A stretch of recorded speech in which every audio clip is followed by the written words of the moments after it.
विधिमंडळामध्ये, विधानसभेत किंवा विधान परिषदेमध्ये, तर हे अजून ताकदीने मांडता आलं असतं, परंतु सत्ताधाऱ्यांना ते नको आहे, त्यामुळे आम्ही हे मांडलं पाहिजे आपल्यासमोर। हा एक नकाशा आहे, ज्या नकाशामध्ये साधारणतः, दादा आपण उलट धरले का याला, इकडच्या बाजूला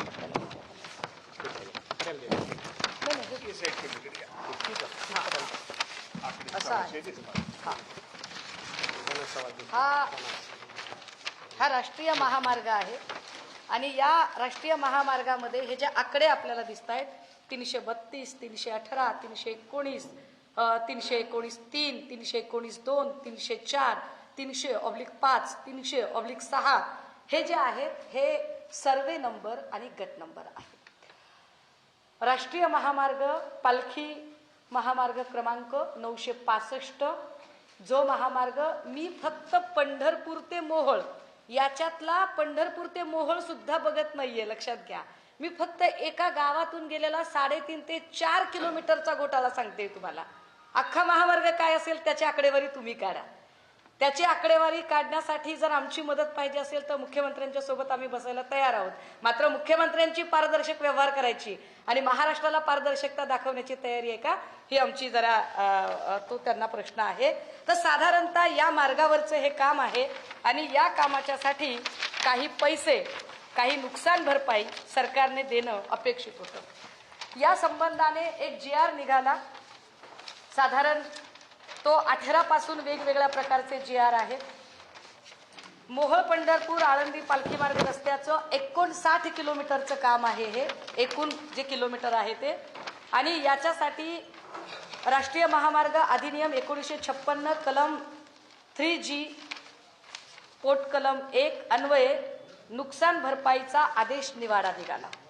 आदेश निवाडा निघाला तो पहिला निवाडा होता 9 जानेवारी 2018चा, 9/6/18, 6/7/18, 9/1/18, म्हणजे याची पहिली अधिसूचना दिनांक आहे ती 18ची आहे, 9 जानेवारीची। मग अधिसूचना दिनांक दुसरी ही 9 जुलै 18ची। याच्यावरचं मूल्यांकन केलं गेलं की नुकसान भरपाई दिली गेली पाहिजे, ती 9 जानेवारी 2018ला तो दिनांक आला आणि याचा मूल्यांकन आदेश जो आहे तो साधारण 9/12/2018चा आहे। याच्यातले खूप साऱ्या बारकाव्यांमध्ये ज्यांना याच्यात राष्ट्रीय महामार्ग अधिनियम 1956 मधील कलम 3A ची अधिसूचना प्रसिद्ध केल्याशिवाय अधिनियमाचे कलम 3B नुसार जमिनीमध्ये प्रवेश करणे, मापे घेणे, मोजणी करणे, हद्दी निश्चित करणे वगैरे बाबी करता येत नाहीत। म्हणजे प्रोसेस काय असते की आपल्याकडचं जे राष्ट्रीय महामार्ग बनवण्याचं जे खातं आहे, जे गडकरी साहेबांकडे आहे, तर गडकरी साहेबांच्या खात्याने पहिल्यांदा जागा निश्चित करायची, ती जागा संपादित करण्याची जबाबदारी राज्यातल्या खात्यावर द्यायची। राज्यातला भूसंपादन विभाग आहे, त्यांनी जागा संपादित करायची, संपादित केलेली जागा कोणत्या शेतकऱ्याची आहे, किती मोजणी आहे, त्याच्यानुसार त्या जमिनीचा एकूण मूल्यांकन काढायचा, त्याचा रेडी रेकनर काढायचा, त्याच्यात फळझाडं आहेत का, पाईपलाईन आहे का, बांधकाम आहे का, काय काय त्यांचं नुकसान झालंय, बोरिंग आहे का, विहीर आहे का, आणि त्याच्यानुसार त्याचा नुकसान भरपाई संबंधित माणसाला द्यायची, अशी साधारणतः प्रोसेस असते। निधी केंद्र सरकार उपलब्ध करून देतं, वितरणाचं काम राज्यात ज्यांनी भूसंपादन केलंय आणि वितरण केलंय प्रांतच्या मार्फत दिलं जातं। म्हणजे खातं लक्षात असू द्यात की चंद्रशेखर बावनकुळे साहेब आणि खाली सगळी मंडळी आहेत। माझं या सगळ्यांच्या संबंधाने आता ही जी काही एकूण मांडणी आली, याच्यामध्ये जिरायत शेतीच्यासाठी प्रति चौरस मीटर 60 रुपयाचा भाव होता। त्याच्यामध्ये ऊस शेती जर असेल तर प्रति चौरस मीटर 183 रुपयाचा भाव होता। जर फुलबाग असेल तर प्रति चौरस मीटर 187।